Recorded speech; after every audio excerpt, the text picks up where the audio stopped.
Hello students, welcome back to my YouTube channel MR physics.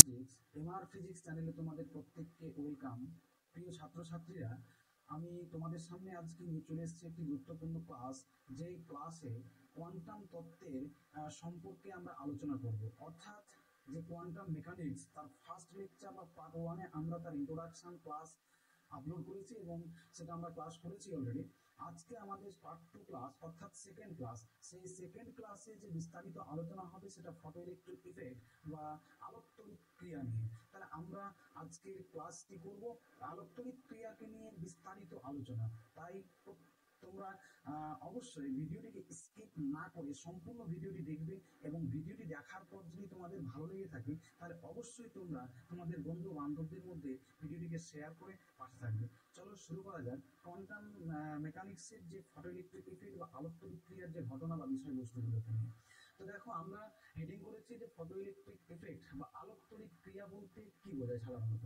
তো আমরা normally জানি যে ফটো ইলেকট্রিক ইফেক্ট বলতে এটাই বোঝায় যে কোনো ধাতব, দেখো মিনসটা হচ্ছে কি ফটো ইলেকট্রিক ইফেক্ট। এখানে কটা ঘটনা রয়েছে? এখানে তিনটে ঘটনা রয়েছে। একটা হচ্ছে ফটো, একটা হচ্ছে ফটো আর একটা হচ্ছে ইলেকট্রিক, আরেকটা হচ্ছে ইফেক্ট। এই তিনটাকে আমরা নিয়ে তৈরি হয়েছে কি ফটো ইলেকট্রিক ইফেক্ট। অর্থাৎ এখানে ফটো মিনস হচ্ছে আলো, ইলেকট্রিক মিনস হচ্ছে তড়িৎ, ইফেক্ট মিনস হচ্ছে ঘটনা। তার মানে কোনো একটা আলো দিয়ে বা কোনো একটা জায়গায় আলো দিয়ে ইলেকট্রিকের ঘটনা ঘটবে, এই নিয়ে বিস্তারিত আলোচনা হবে ফটো ইলেকট্রিক ইফেক্ট। তাহলে আমরা দেখো ফটো ইলেকট্রিক ইফেক্ট আগে কাকে বলে আমরা বিস্তারিত আলোচনা করব। তো বলছে যে কোনো ধাতব প্লেট বা কোনো একটা ধাতব পদার্থ প্লেটের উপর যদি উপযুক্ত তরঙ্গদৈর্ঘ্যের আলোকে ফেলা হয় তাহলে সেখান থেকে ঋণাত্মক তড়িদাহিত কণা বা ইলেকট্রন বেরিয়ে আসার ঘটনাকে বলা হয় ফটো ইলেকট্রিক ইফেক্ট। আমি যেগুলো বলবো তোমরা অবশ্যই সেগুলোকে নোট ডাউন করে নেবে, খাতার মধ্যে নোট ডাউন করে নেবে, কারণ আমি ভাষাগুলো আর লিখছি না, আমি বাকি ক্যালকুলেশনগুলো প্রুফগুলো দেখাবো এবং যেভাবে ক্যারিকুলামগুলো হয়ে এসছে সেগুলো আমি দেখাবো। তো ব্যাপারটা হচ্ছে যে ফটো ইলেকট্রিক ইফেক্ট কাকে বলে না, তো বলছে কোনো ধাতব পৃষ্ঠের উপর উপযুক্ত তরঙ্গদৈর্ঘ্যের আলোকে যদি ফেলা হয়, যদি এটা ধাতব পৃষ্ঠ হয় আমার হাতের পামটা, তাহলে এখানে যদি উপযুক্ত তরঙ্গদৈর্ঘ্যের আলোকে ফেলা হয় তাহলে এখান থেকে ঋণাত্মক তড়িদাহিত কণা বেরিয়ে আসবে, অর্থাৎ ইলেকট্রন নিঃসৃত হওয়ার যে ঘটনা বা বেরিয়ে আসার যে ঘটনা সেটাকে বলা হয় ফটো ইলেকট্রন। তো ম্যাটারটা হচ্ছে দেখো যে এই ফটো ইলেকট্রনের ঘটনায় ওরা বলছে ঋণাত্মক তড়িদাহিত কণা বেরিয়ে আসবে। আমরা দেখেছি এরকম বাস্তব এক্সাম্পল। এই ঘটনাগুলো ঘটে কোথায়? ফটো ইলেকট্রিক ইফেক্টগুলো ঘটে কোথায়? না তো সোলার প্যানেলে।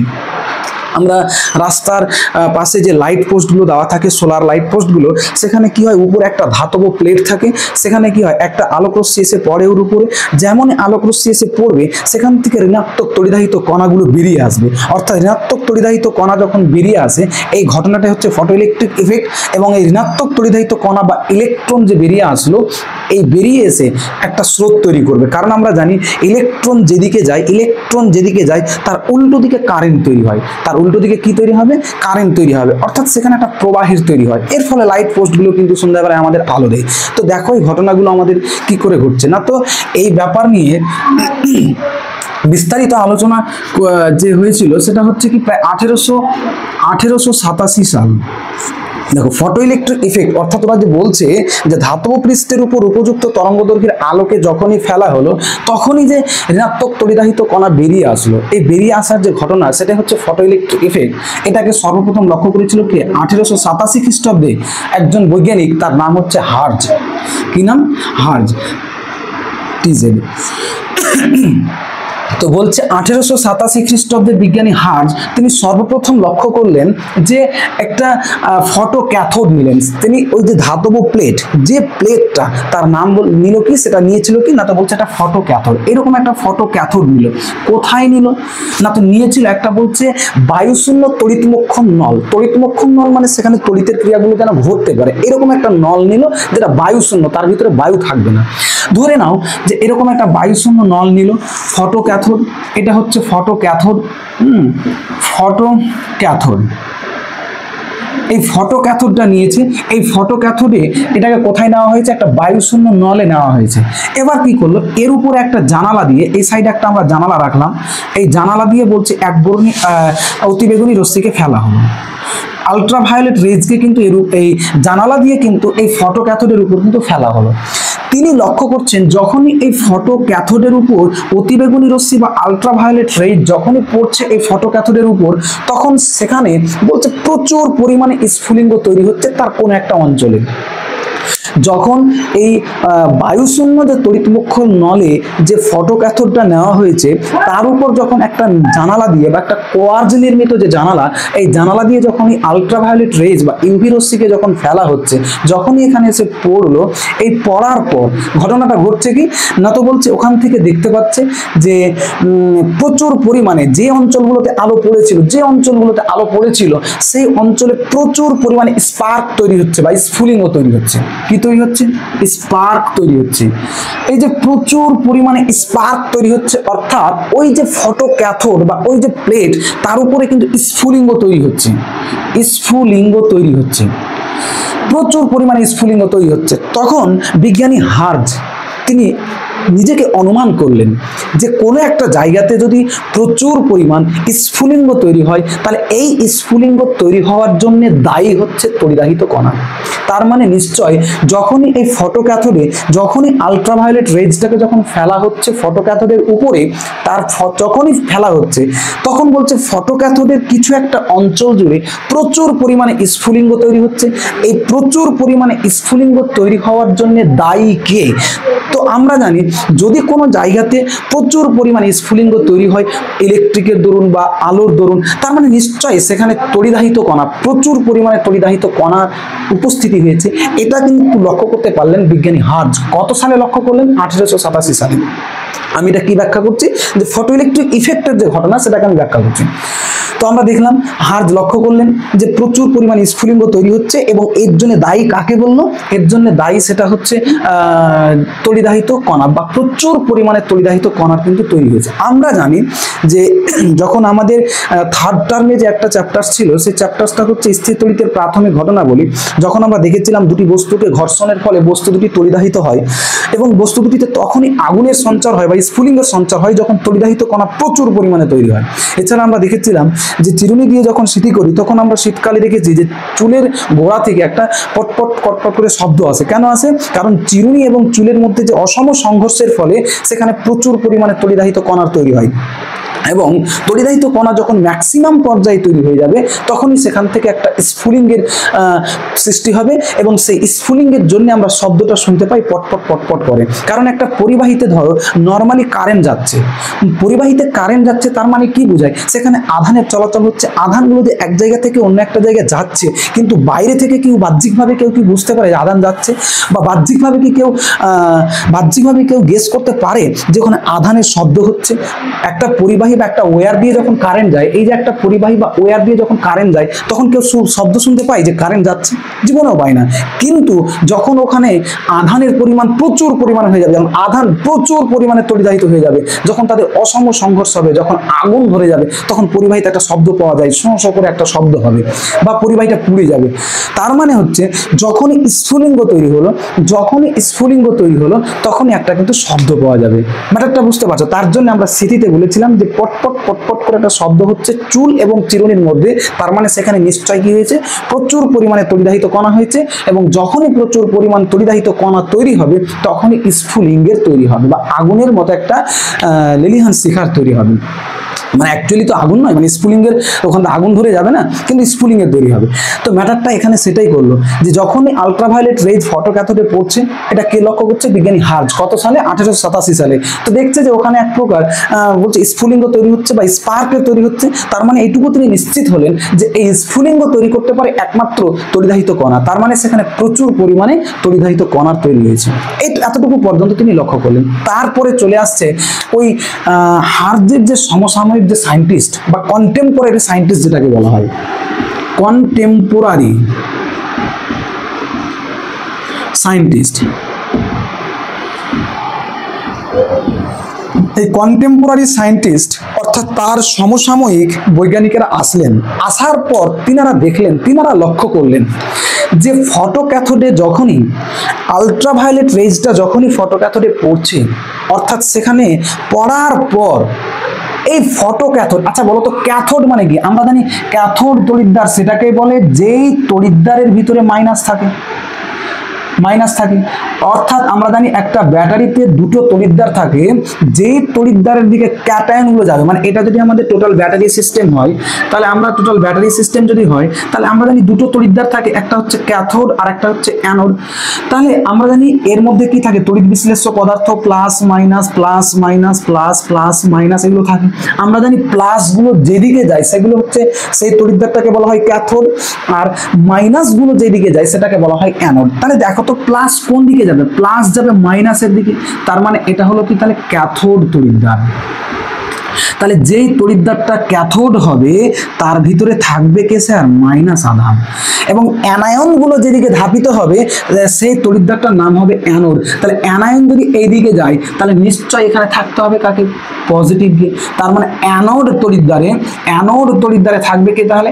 অ্যানোড তড়িৎদ্বারে থাকবে কে তাহলে? পজিটিভ।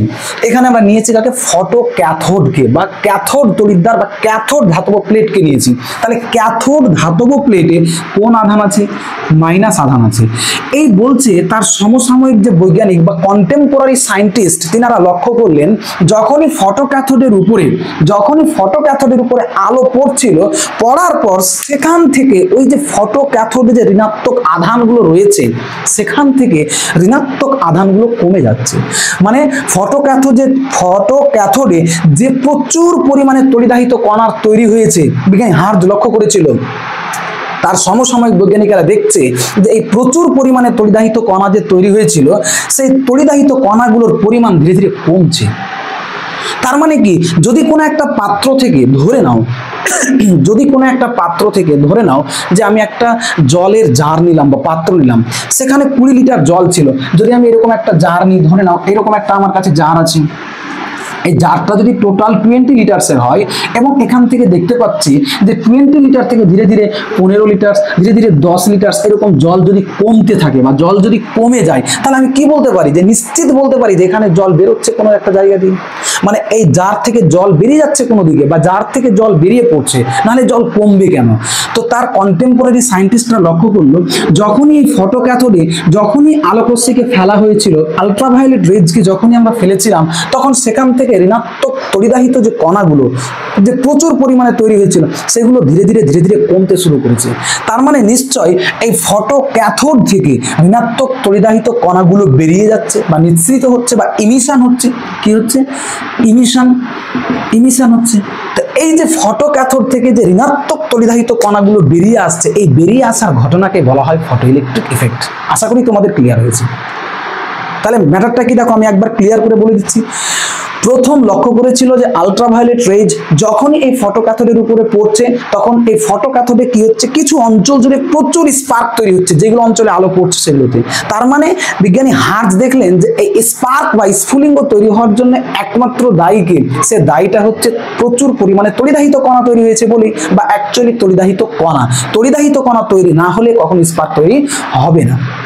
তারপরে চলে আসছেন তার কন্টেম্পোরারি সায়েন্টিস্টরা, মানে তার সমসাময়িক যে সমস্ত বৈজ্ঞানিকরা, তিনারাও দেখলেন, শুধু তিনারা লক্ষ্য করলেন যে স্ফুলিঙ্গ তো তৈরি হয়েছে, তড়িদাহিত কণা তো প্রচুর তৈরি হয়েছে, এবং এখানে যখনই আলোটা পড়েছিল ফটো ক্যাথোড মানে কি? সেখানে ঋণাত্মক আধান উপস্থিত রয়েছে, এই তো আমি দেখালাম এখানে।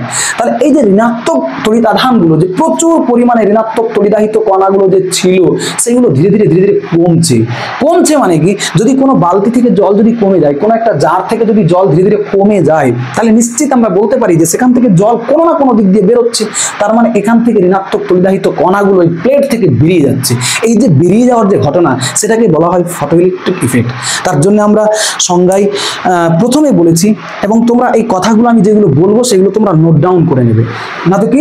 যে কোনো ধাতব প্লেটের উপর, সংজ্ঞাটা তাই, যে কোনো ধাতব প্লেটের উপর, বা ফটো ক্যাথোডও বলতে পারো, বা কোনো ধাতব প্লেট, এটা একটা ধাতুর তৈরি, তার উপর উপযুক্ত তরঙ্গদৈর্ঘ্যের আলো, যেমন তেমন আলো ফেললে হবে না, উপযুক্ত তরঙ্গদৈর্ঘ্যের আলো লাগবে, বা অতিবেগুনি রশ্মিকে যদি আমরা ফেলা হয়, বা যদি ফেলা হলে সেখান থেকে ঋণাত্মক তড়িদাহিত কণাগুলো যে বেরিয়ে আসে, এই ঋণাত্মক তড়িদাহিত কণা বেরিয়ে আসার ঘটনাকে বলা হয় ফটো ইলেকট্রিক ইফেক্ট বা আলোক তড়িৎ ক্রিয়া। কেউ এই সংজ্ঞাটাকে যদি এইভাবে বলে তবুও ঠিক হবে যে ঋণাত্মক তড়িদাহিত কণা বেরিয়ে আসছে, সেই ঋণাত্মক তড়িদাহিত কণাটার নাম হচ্ছে ইলেকট্রন। আমরা বলে দিলাম, কিন্তু এটা এক্সপেরিমেন্টালি ভাবে প্রমাণ করা যায় যে ঋণাত্মক তড়িদাহিত কণা যে বেরিয়ে আসছিল, এখান থেকে যে ঋণাত্মক তড়িদাহিত কণাগুলো বেরোচ্ছিল, সেই ঋণাত্মক তড়িদাহিত কণাগুলোর নাম কি? সেটা হচ্ছে ইলেকট্রন। আমরা প্রমাণ করব।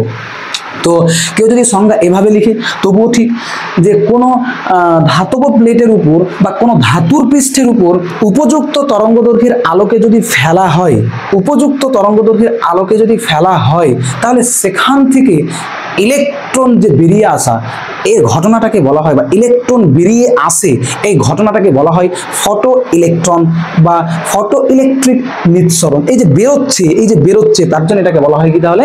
নিঃসরণ।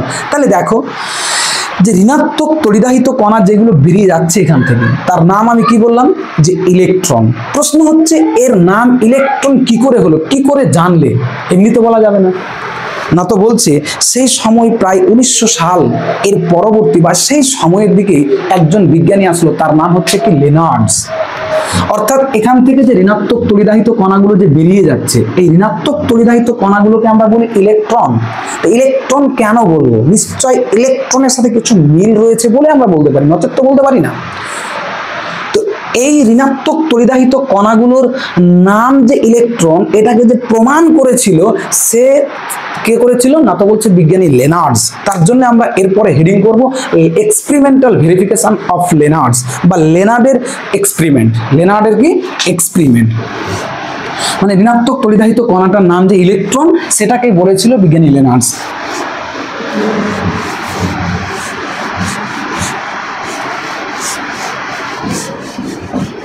খুব ইজিলি জিনিস আছে, দেখো কিছুই না। তাহলে লেনার্ডের যে পরীক্ষা ব্যবস্থা দেখো, লেনার্ডস এক্সপেরিমেন্ট।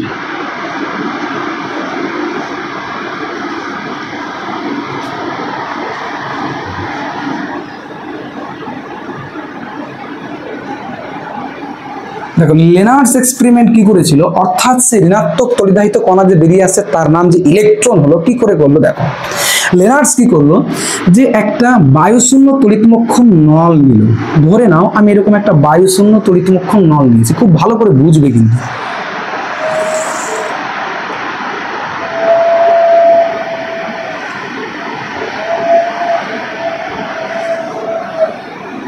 এরকম একটা বায়ুশূন্য তড়িৎমক্ষণ নল নিলাম, মানে কি এই নলের তড়িৎক্ষরণ বা তড়িতের যে ঘটনাগুলো ঘটবে, এবং এটা বায়ুশূন্য, এর মধ্যে কোনো বায়ু নেই।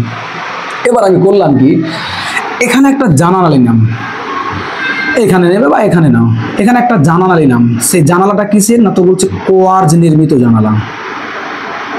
কোয়ার্জ নির্মিত জানালা বা তুমি নর্মাল জানালা নিতে পারো। এখানে জানালা নিলাম, এখানে একটা আমি কি করলাম, ধাতব প্লেট নিলাম বা ফটো ক্যাথোড নিলাম। কি নিলাম? Photo cathode. এটার নাম কি দিচ্ছি আমি তাহলে দেখো, ফটো ক্যাথোড। ভালো করে দেখবে যে লেনার্ড এক্সপেরিমেন্টটা কি করে বলেছিল যে সেই ঋণাত্মক তড়িদাহিত কণাটার নাম কি। একটা জানালা নিল, এই টোটালটা হচ্ছে একটা তড়িৎমক্ষণ নল, যার মধ্যে কোনো বায়ু নেই, বায়ুটাকে নিষ্কাশন করা হয়েছে, সম্পূর্ণ বায়ুশূন্য করা হয়েছে। এই জানালা নেওয়া হয়েছে, জানালা দিয়ে শুধুমাত্র আলো ফেলবো, আর অন্য কোনো কাজ না। এটা হচ্ছে একটা ফটো ক্যাথোড, একটা পাত, এটার নাম দিচ্ছি আমি সি। এই ফটো ক্যাথোডের উপর কি করলো, আলোগুলোকে ফেলা হলো। এখানে আলো পড়ছে, কোন আলো পড়ছে? UV rays. হ্যাঁ, শুধু যে ইউভি রেজ দিয়ে হবে এমনটা নয়, পরবর্তীকালে তিনারা রেখেছিলেন যে দৃশ্যমান ভিজিবল আলোর যে ন্যূনতম তরঙ্গদৈর্ঘ্যের আলো, সেগুলো দিয়ে কিন্তু কাজ করা হয়েছিল। তো ইউভি রেজ কিন্তু ফেলা হলো ফটো ক্যাথোডের উপরে। আমি কিছুক্ষণ আগেই বললাম ফটো ক্যাথোড মানে সেখানে কোন আধান রয়েছে? ঋণাত্মক আধান রয়েছে। এই ফটো ক্যাথোডটাকে কি করেছে, -v বিভবে রাখা হয়েছে। কোন বিভবে রাখা হয়েছে? -v বিভব। তো এই তড়িৎমক্ষণ নলে একটা জানালা নিয়েছি, সেই জানালা দিয়ে অতিবেগুনি রশ্মি এসে পড়বে ফটো ক্যাথোডের উপর। এই ফটো ক্যাথোডের বিভবটা কত? -v বিভব। কারণ ফটো ক্যাথোডে থাকে কি? ঋণাত্মক ইলেকট্রন, তার মানে এর বিভবটা হচ্ছে কত? -v বিভব। তার সামনে আমরা কি করলাম, একটা প্লেট নিলাম, আর একটা প্লেট, সেই প্লেটটার নাম কি বললাম?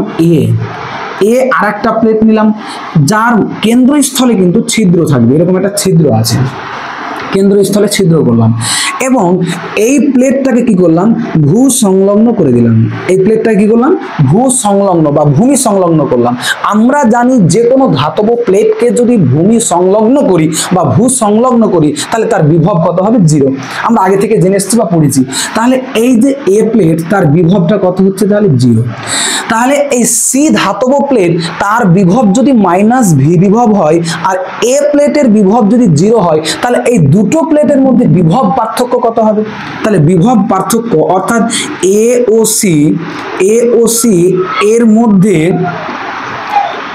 এর মধ্যে বিভব পার্থক্যটা তাহলে কত আসছে? তাহলে বিভব পার্থক্য হচ্ছে উচ্চ বিভব মাইনাস নিম্ন বিভব। তাহলে এটা যদি মাইনাস বিভবে হয় তাহলে এটা নিম্ন, আর এটা যদি বিভব 0 হয় তার মানে ওর তুলনায় এটা উচ্চ। তাহলে উচ্চ মাইনাস নিম্ন যদি করি তাহলে 0 মাইনাস ভি ইকুয়ালস টু তাহলে কত আসছে, ভি। তাহলে এই দুটো প্লেটের মধ্যে যে বিভব পার্থক্য সেটা হচ্ছে কত, ভি পেলাম, বা পোটেনশিয়াল ডিফারেন্স সেটা হচ্ছে ভি। এবার করলাম কি, যখনই আলোকরশ্মি এই ফটো ক্যাথোডের উপরে পড়লো তখন আমরা কিছুক্ষণ আগে দেখলাম যেখানে প্রচুর পরিমাণে তড়িদাহিত কণার তৈরি হবে এবং সেই তড়িদাহিত ঋণাত্মক যে তড়িদাহিত কণা, এখান থেকে তো ঋণাত্মকই, তো এই ফটো ক্যাথোড মানে কি এর মধ্যে ঋণাত্মক আছে, তাহলে এখান থেকে ঋণাত্মকই বেরোবে, পজিটিভ বেরোনো কি সম্ভব হবে? জিন্দেগিতে সম্ভব নয়। তো যখন এখানে আলো পড়লো তখন এখান থেকে ঋণাত্মক তড়িদাহিত কণাগুলো বেরিয়ে নিঃসৃত হয়ে যেতে শুরু করলো। এদিকে কি করলো, এখান থেকে ঋণাত্মক তড়িদাহিত কণাগুলো এভাবে বেরোতে শুরু করলো, এভাবে বেরোতে শুরু করলো। আলো যখনই পড়লো এর উপরে, ফটো ক্যাথোড থেকে ঋণাত্মক তড়িদাহিত কণাগুলো এ প্লেটের দিকে অগ্রসর হলো, তাহলে সবগুলো ইলেকট্রন তো এই প্লেটকে অতিক্রম করে এদিকে যেতে পারবে না। কেন্দ্রস্থলে ছিদ্র দিয়ে কিছু সংখ্যক ঋণাত্মক তড়িদাহিত কণা যাবে, বাকিগুলো আটকে যাবে। তো বলছে যখনই এই ইলেকট্রনগুলো বেরিয়ে যখন এদিকে অগ্রসর হচ্ছিল, যখন এ প্লেটের দিকে অগ্রসর হচ্ছিল তখন এ প্লেটের কাছাকাছি অঞ্চলে যখনই আসছিল তখন প্রত্যেকটা বা এক একটা ঋণাত্মক তড়িদাহিত কণা দ্বারা যে গতিশক্তি অর্জন করছিল সেটা হচ্ছে ½ m²। কারণ যে ঋণাত্মক তড়িদাহিত কণাগুলো বেরিয়ে আসছে তার মাস হচ্ছে কত, m। যে ঋণাত্মক তড়িদাহিত কণাগুলো বেরিয়ে আসছে তার আধানটা কত হচ্ছে, আমি ধরে নিচ্ছি যে আধান তো ব্যাপার নেই, বা কিউ ধরে নিচ্ছি আমি, যে ঋণাত্মক তড়িদাহিত কণা বেরিয়ে আসছে তার আধানটা হচ্ছে কত, কিউ, -q। তাহলে তার মাস যদি m হয় এবং এখান থেকে বেরিয়ে তারা এই যে প্লেটের দিকে যাচ্ছে তারা কত ভেলোসিটি নিয়ে যাচ্ছে না, তো যদি ভি ভেলোসিটি নিয়ে যায় তাহলে এই প্লেটের নিকটবর্তী অঞ্চলে ওই ঋণাত্মক তড়িদাহিত কণাগুলোর দ্বারা যে অর্জিত গতিশক্তি, সেই গতিশক্তিটা হচ্ছে কত স্যার, ½ mv তার স্কোয়ার। কত পেলাম আমরা না, তো বলছে ½ mv তার স্কোয়ার।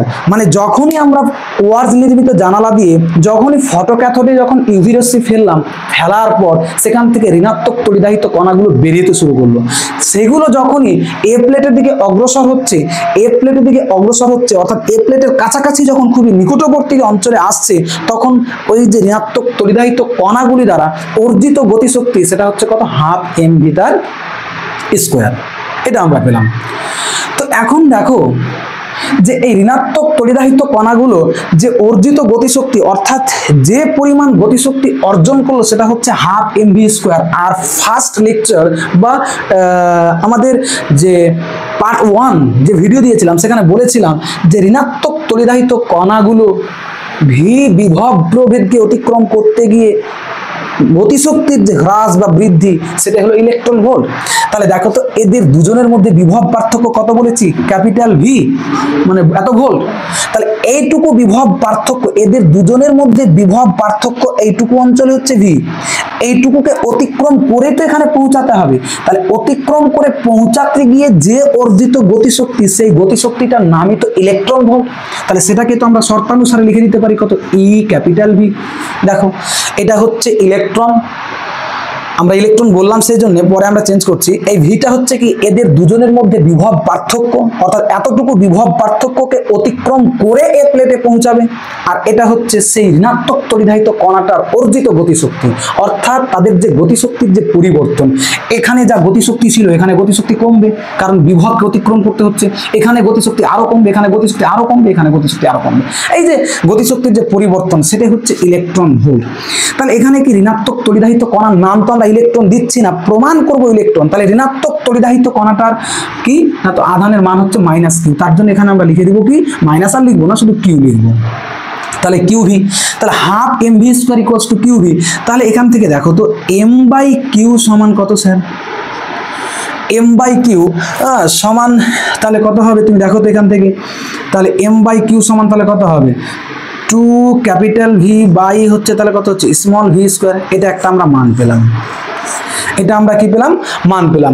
অর্থাৎ বলছে যে এম বাই কিউ সেটা আমরা বের করলাম, তাহলে এটাকে আমরা উল্টে দিচ্ছি, দেখো কিউ বাই এম বের করবো, তাহলে কিউ বাই এম সমান তাহলে কত হবে স্মল ভি তার স্কোয়ার বাই তাহলে কত হচ্ছে 2ভি। এটা আমরা বের করে রাখলাম, বুঝতে পেরেছ? এবার কি করলো, যে ঋণাত্মক তড়িদাহিত কণা সবটি তো অতিক্রম করতে পারবে না, কেন্দ্রস্থলে ছিদ্র দিয়ে কিছু সংখ্যক এটা দিয়ে যাচ্ছে, কিছু সংখ্যক এটা দিয়ে যাচ্ছে, ধরে নাও এই যে ইলেকট্রনগুলো যখন যাচ্ছে, তার মানে এদের যে একটা স্রোত তারা এইদিকে যাবে সোজা। এর সামনে নিয়েছি কি, একটা বলছে ইলেকট্রোমিটার নিলাম, কি নিলাম, পি বলে একটা ইলেকট্রোমিটার, ভালো করে বুঝবে দেখো, ইলেকট্রোমিটার,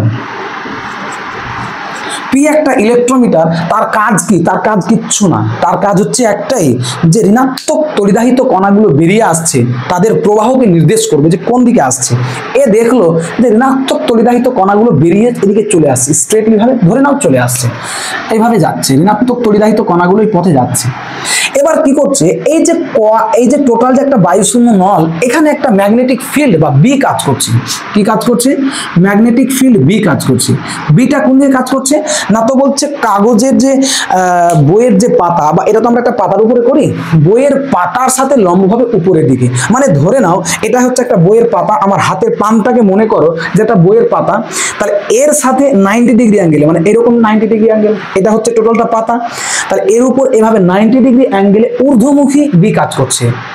আর এই ইলেকট্রনগুলো যাচ্ছে এইভাবে, দেখো এই যে দেখো ইলেকট্রনগুলো যাচ্ছে পরীক্ষা নলে এইভাবে, আর ম্যাগনেটিক ফিল্ড বইয়ের পাতার উপরে সোজা উপরের দিকে লম্বভাবে কাজ করছে।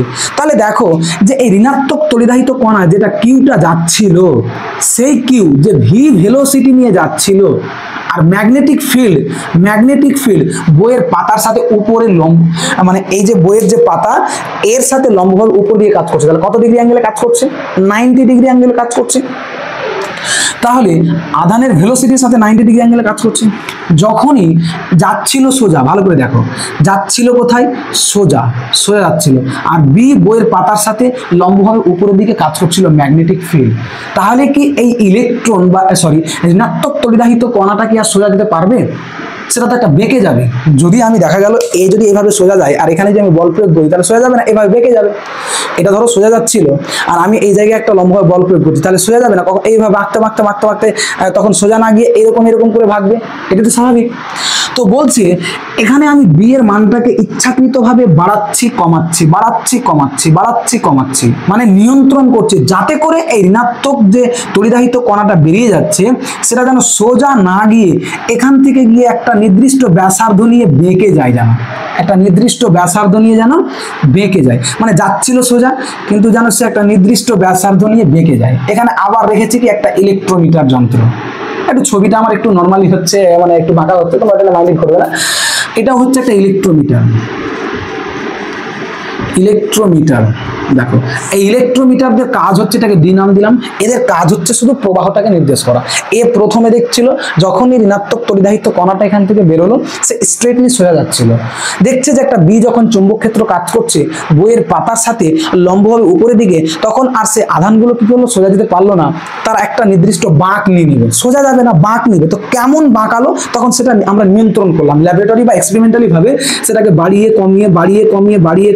কমিয়ে নিয়ন্ত্রণ করলাম, যাতে করে এই ঋণাত্মক তড়িদাহিত কণাটা সোজা না গিয়ে এখান থেকে শুরু করে একটা নির্দিষ্ট ব্যাসার্ধ, অর্থাৎ আর ব্যাসার্ধ ধরে নিচ্ছি, একটা নির্দিষ্ট ব্যাসার্ধের বাঁক নিয়ে যেন বৃত্তাকার পথে ঘুরতে শুরু করে।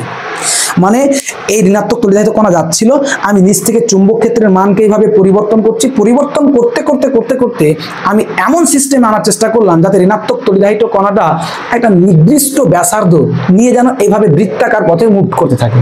তো সেই বৃত্তাকার পথে মুভ করলো, আর বৃত্তাকার পথে সরে গিয়ে সে একটা ইলেকট্রোমিটার ডি এর দিকে যেতে শুরু করলো। এই ইলেকট্রোমিটার তখন ইন্টিগ্রেট করছে, সে বোঝাচ্ছে যে ঋণাত্মক তড়িদাহিত কণাটা সোজা যাচ্ছে না, সে রাউন্ডলি মুভ করছে। প্রথমে এই ইলেকট্রোমিটার কি বলেছিল যে এখান থেকে যে ঋণাত্মক তড়িদাহিত কণাটা বেরিয়ে আসছে সেটা সোজা যাচ্ছে, এখানে ভি এর মান চুম্বক ক্ষেত্রের মান বাড়িয়ে কমিয়ে আমি সেটা কি করলাম বৃত্তাকার পথে ঘুরালাম। এই ইলেকট্রোমিটার এর যে ঋণাত্মক তড়িদাহিত কণাটার যে প্রবাহ সেটাকে কি করলো বৃত্তাকার পথে যে মুভ হচ্ছে এটাকে বললো।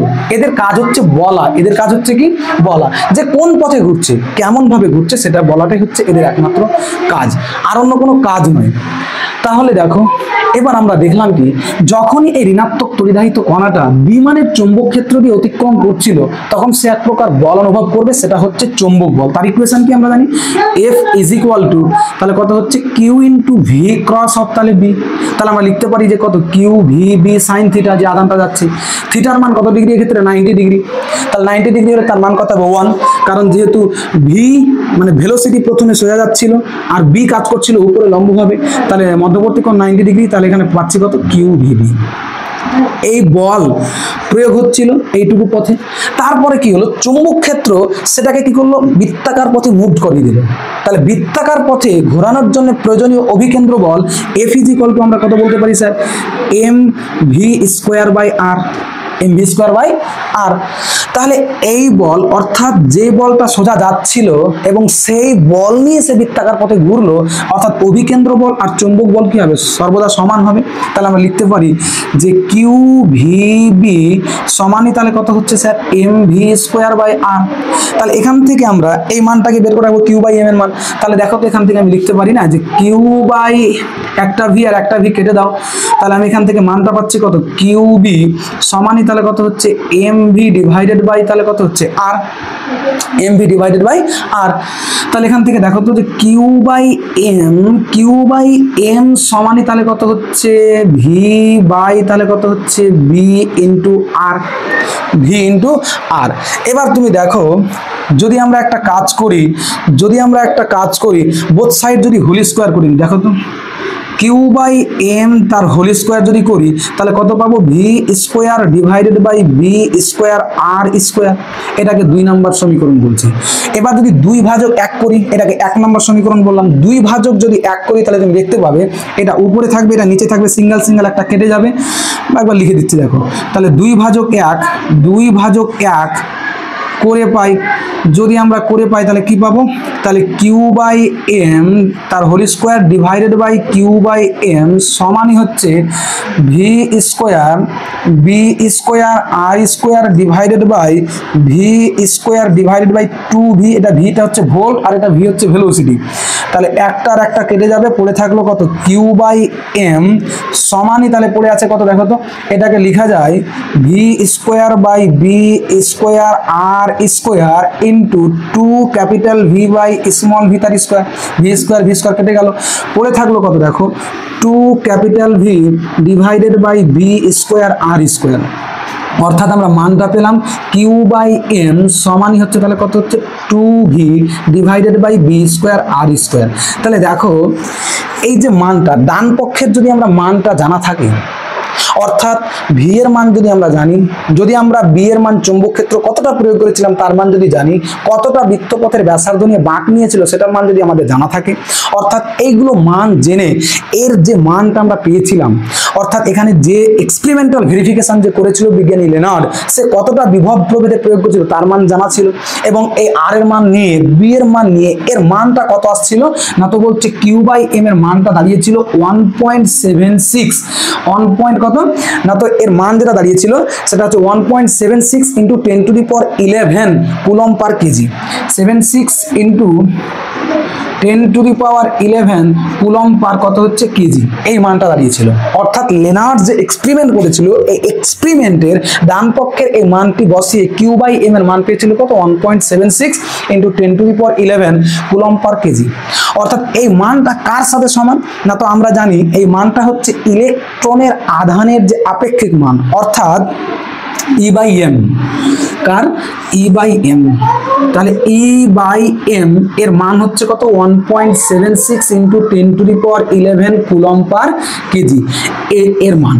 আমরা জানি ইলেকট্রনের যে আপেক্ষিক বা ইলেকট্রনের আধানের যে আপেক্ষিক মান, অর্থাৎ ইলেকট্রনের আধানকে তার মাস দিয়ে ডিভাইড করলে যে মানটা পাই সেটাকে বলা হয় ইলেকট্রনের আধানের আপেক্ষিক মান।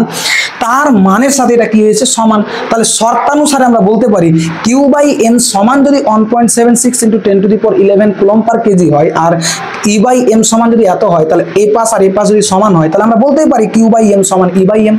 তাহলে আমরা বলতেই পারি এই দুটোকে তুলনা করে যে Q/m সমানই তাহলে কত হচ্ছে E/m। তার মানে m আর m যদি সমান হয় তাহলে Q সমান তাহলে কত হচ্ছে স্যার E। অর্থাৎ এই বিজ্ঞানী লেনার্স তার এক্সপেরিমেন্টাল ভাবে ভেরিফিকেশন করে প্রমাণ করলো যে ওই ফটো ক্যাথোড থেকে যে ঋণাত্মক তড়িদাহিত কণাটা বেরিয়ে আসছিল সেই কণাটার নাম অন্য কিছু নয়, সেটা হচ্ছে ইলেকট্রন।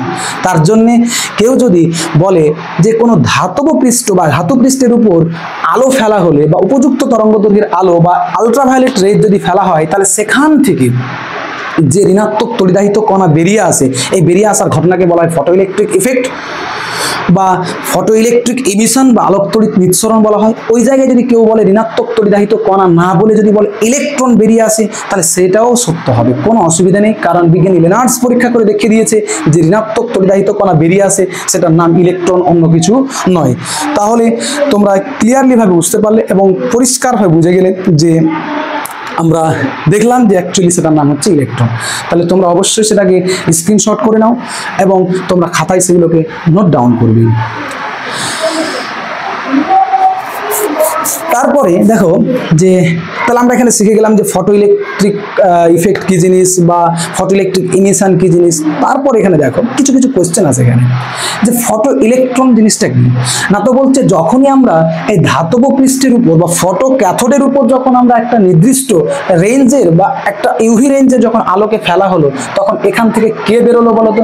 ঋণাত্মক তড়িদাহিত কণা বেরিয়ে আসলো। এই ঋণাত্মক তড়িদাহিত কণাগুলোর নামই হচ্ছে ফটো ইলেকট্রন। যদি পরীক্ষায় কোশ্চেন আসে যে ফটো ইলেকট্রন কি, তাহলে আমরা বলবো যে উপযুক্ত তরঙ্গদৈর্ঘ্যের আলো বা ফটো ইলেকট্রিক ইফেক্ট ঘটনায় যে ঋণাত্মক তড়িদাহিত কণাগুলো বা যে ইলেকট্রনগুলো বেরিয়ে আসে সেইগুলোর নামই হচ্ছে কি ফটো ইলেকট্রন, বা এটাকে বলা হয় আলোক ইলেকট্রন। তোমরা এগুলো নোট ডাউন করে নেবে। তারপর এখান থেকে আরেকটা সংজ্ঞা আছে যে ফটো ইলেকট্রিক কারেন্ট কি, অর্থাৎ যখন আধান যখন বেরিয়ে আসে তাহলে তো তাদেরকে কারেন্ট বলা হয় বাবু। আধান বেরিয়ে আসে তার মানে কি কারেন্ট হবে, আধান বেরিয়ে আসে বা আধান চলাচল হচ্ছে তার মানে কারেন্ট হবে। তো ফটো ইলেকট্রিক যে কারেন্ট বা ফটো ইলেকট্রিক যে প্রবাহ বা আলোক তড়িৎ প্রবাহ কাকে বলে? দেখো আমরা কারেন্ট মানে বুঝি স্রোত। ধরে নাও একটা নদীতে কখনো এরকম হয় না, ধরে নাও যদি এটা নদী হয়, টোটালটা যদি নদী হয়, তাহলে স্রোত একটা নির্দিষ্ট দিকেই যায় সবসময়। স্রোত কি করবে? একটা নির্দিষ্ট দিকে যাবে। এইরকম কখনো হয় না যে এখানে উৎসস্থল থেকে স্রোত এদিকে যাচ্ছে, এদিকে যাচ্ছে, এদিকে আসছে, এদিকে যাচ্ছে, তাহলে এটাকে কখনো স্রোত বলা হয় না। স্রোত তাকে বলা হয় একটা নির্দিষ্ট দিকে ধারাবাহিকভাবে চলতে থাকবে, সেটা হলো স্রোত। তো আমি যখন এই ধাতব প্লেটে যখন উপযুক্ত তরঙ্গদৈর্ঘ্যের আলো বা এই প্লেটে যখন উপযুক্ত তরঙ্গদৈর্ঘ্যের আলোকে যখন ফেলবো বা ইউভি রেজে যখন ফেলবো, এখান থেকে যে ইলেকট্রনগুলো বেরোবে তারা কি একটা নির্দিষ্ট এদিকে যাবে? এদিকেও যেতে পারে, ইলেকট্রনগুলো এদিকেও যেতে পারে, এদিকেও যেতে পারে। তাহলে চতুর্দিকে যদি ছড়িয়ে পড়ে তাহলে সেটাকে কখনো স্রোত বলা যায় না। আর স্রোতটার নামই হচ্ছে কারেন্ট।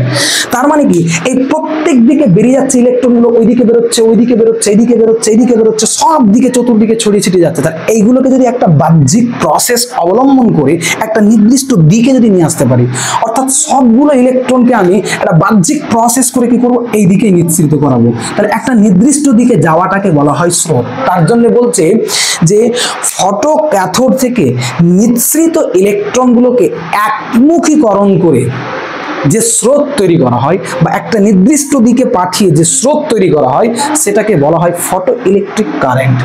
তাহলে আমরা দেখলাম ধাতব পৃষ্ঠে উপযুক্ত তরঙ্গদৈর্ঘ্যের আলো ফেলে এখান থেকে যে ঋণাত্মক তড়িদাহিত কণা বা ইলেকট্রনগুলো যে নিঃসৃত হয় তাদেরকে একমুখী করতে হয়, মানে একটা নির্দিষ্ট দিকে পাঠালে যে স্রোত তৈরি হয় সেটাকে বলা হয় ফটো ইলেকট্রিক কারেন্ট বা ফটো আলোক তড়িৎ প্রবাহ। তারপরে এই সংজ্ঞাগুলো তোমরা অবশ্যই লিখে নেবে। আর একটা সংজ্ঞা এখান থেকে পরীক্ষায় আসে, সেটা হচ্ছে ওয়ার্ক ফাংশন বা কার্য অপেক্ষক কি। আর একটা সংজ্ঞা আছে, সেটা হচ্ছে কি যে ওয়ার্ক ফাংশন। দেখো তোমরা এগুলো স্ক্রিনশট করে নিয়েছো। দেখো ওয়ার্ক ফাংশন,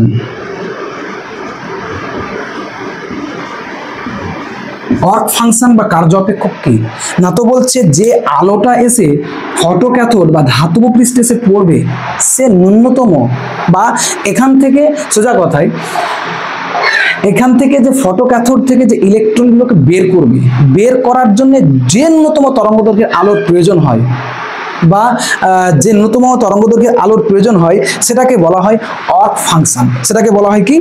অর্ক ফাংশন।